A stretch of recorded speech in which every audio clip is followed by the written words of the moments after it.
થઈ જાય તો લોકોને સરળતા થઈ જાય, બીજું કઈ નહીં.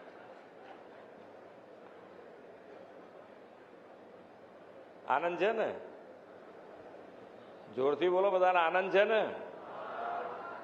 કઈ સમસ્યા હોય તો પૂરી થઈ જશે, તમારે ચિંતા કરવાની નથી, અમારા સુધી પહોંચાડો બસ, બીજી કઈ વાત નહીં.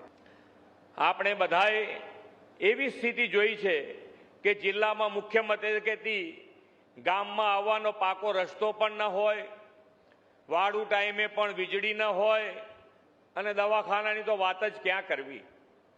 આદરણીય મોદી સાહેબે ગુજરાતમાં સેવા દાયિત્વ સંભાળ્યું અને સંકલ્પ કર્યો કે ગુજરાતના છેક છેવાડાના ગામ સુધી પાકા રોડ રસ્તા મળે, કનેક્ટિવિટી થાય, 24/24 365 દિવસ વીજળી મળે, અદ્યતન સુવિધા સાથે હોસ્પિટલ મળે, એવી વ્યવસ્થા ઊભી કરી. કીધું એમ કે નવા જે કામો છે 634 કરોડ રૂપિયાના કામો આપણે લીધા છે.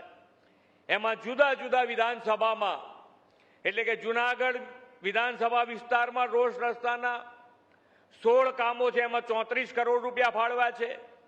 માણાવદર વિધાનસભામાં 43 કામો છે, એમાં 137 કરોડ રૂપિયા ફાળવ્યા છે.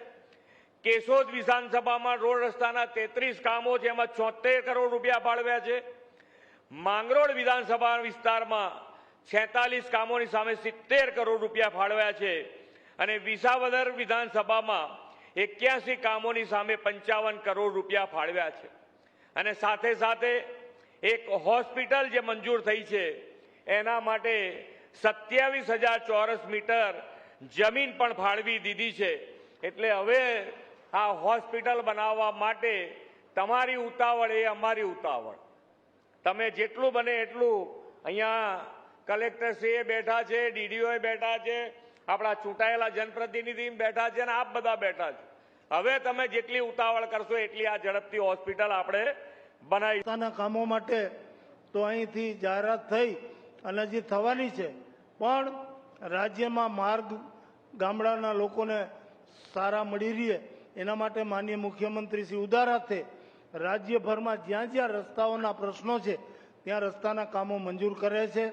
અને રસ્તાના પણ આપણને સારી સુવિધા મળે એના માટે સરકાર પૂરતી પ્રયત્નશીલ છે.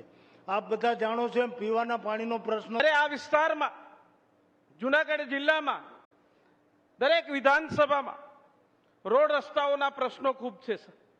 મારી વિનંતી છે કે અત્યારે જે કામો થયા છે, જેમના કામો આજે લોકાર્પણ અને ખાતમુહૂર્ત થવાના છે, એ સિવાયના પણ રસ્તાઓના કામો હજુ ઘણા બાકી છે. એ પણ મારી આ વિસ્તારના સાંસદ તરીકે આપ પાસે માંગ